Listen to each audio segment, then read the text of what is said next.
My life was a blueprint. I'm Owen. I design minimalist, glass and steel structures where form follows function with a terrifying, logical purity. My apartment in New York is white. My car is a silent, black sedan. My schedule is a non-negotiable block of time. I am a man who believes, on a fundamental level, that less is more. My great-aunt, a woman I hadn't seen since I was 5, apparently disagreed. She died and left me.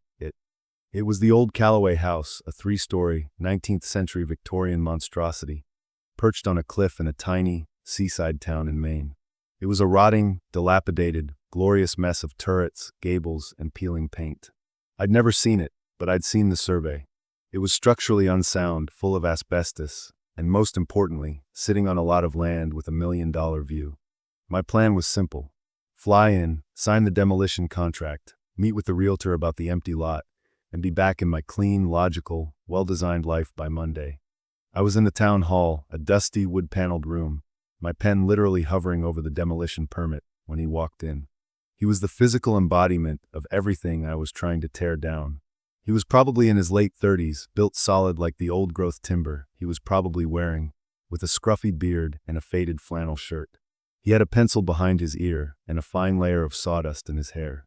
He looked at me, at my sleek, black suit, and at the paper I was about to sign, and he just sighed. "You're going to tear it down then," he said. It wasn't a question. It was a verdict. "It's a liability," I said, my voice all business. "The building is structurally compromised. It's a tear down." "It's the most important house in this town," he said, his voice a low, gravelly rumble. He put his hands on the counter. They were big, calloused, and looked like they could build a house from scratch. Which, I was about to find out, was exactly his plan. "I'm Finn," he said. "I'm a historical carpenter. I've been trying to get a grant to restore that place for 5 years. Your aunt, she was considering it." "My aunt is gone," I said, "and the house is a financial black hole. I'm not interested in a passion project." "It's not a passion project, it's got bones," he said, his frustration clear. "Those hand-hewn beams? That joinery? You can't buy that kind of craftsmanship anymore. It's a work of art." "It's a work of rot," I countered. "Look, I appreciate your local interest. But you're a carpenter. You think in terms of wood. I'm an architect. I think in terms of liability. And that house is a lawsuit waiting to happen. So don't just look at the survey," he said, his eyes intense. "Come see it. With me. I'm the only contractor in this town who's even been willing to go inside for the last 10 years. Give me 1 hour. Let me show you what you're about to destroy. Let me show you the bones." I should have said no. I should have signed the paper and left. But there was a challenge in his voice, a kind of stubborn, grounded integrity that my logical, lawyer-filled world lacked. And damn it, I was curious. 1 hour, I said, putting the cap back on my pen. And I'm billing the estate for my time. The house was worse than I'd imagined. The air was thick with the smell of mildew, salt rot, and 100 years of dust. The wallpaper was peeling off in huge, damp sheets. Every step I took on the warped floorboards was a gamble. I was just seeing the flaws.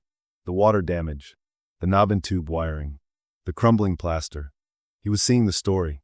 "Look at this," he said, running his hand over a massive, curved mahogany staircase. This was all one piece. They steamed it and bent it in the house. Nobody even knows how to do that anymore. "The foundation is sinking," I said, pointing to a 5-degree slant in the floor. "That's fixable. You just have to jack the sill. The bones are good."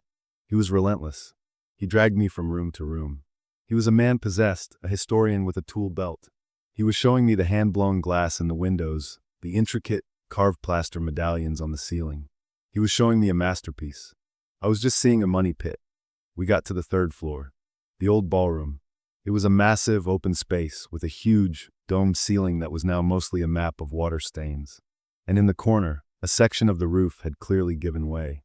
There was a pile of wet, rotting lath and plaster on the floor.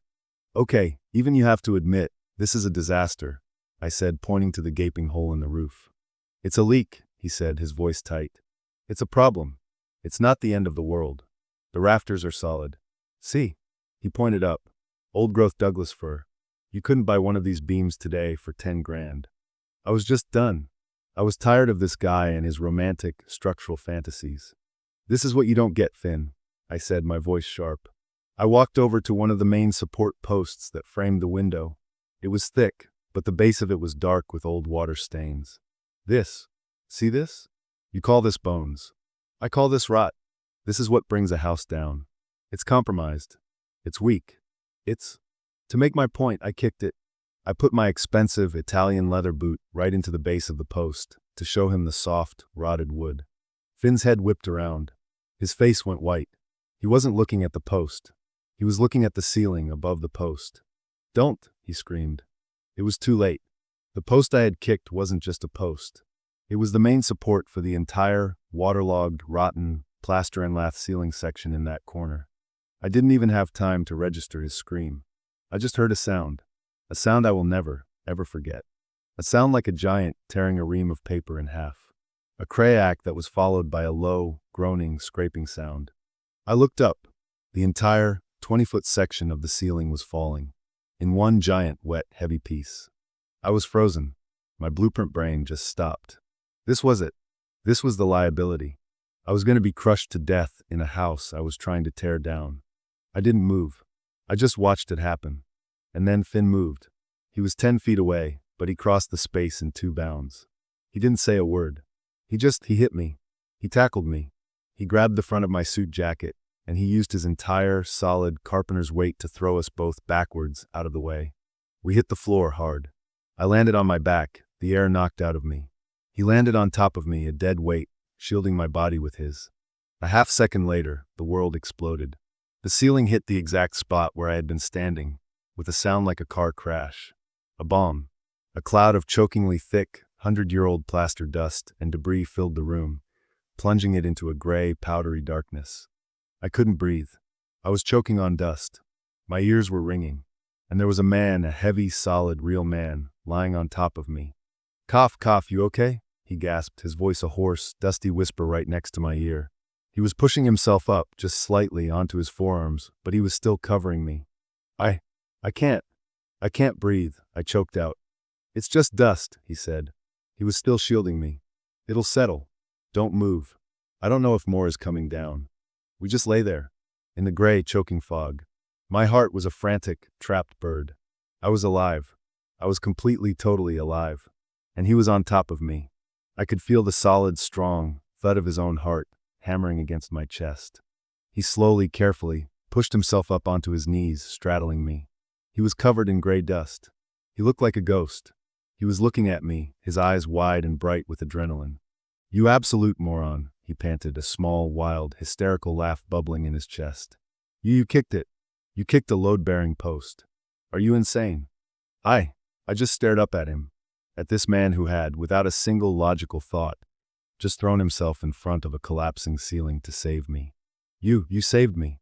"Yeah, well," he said, his voice rough. He was still breathing hard. "You're a client.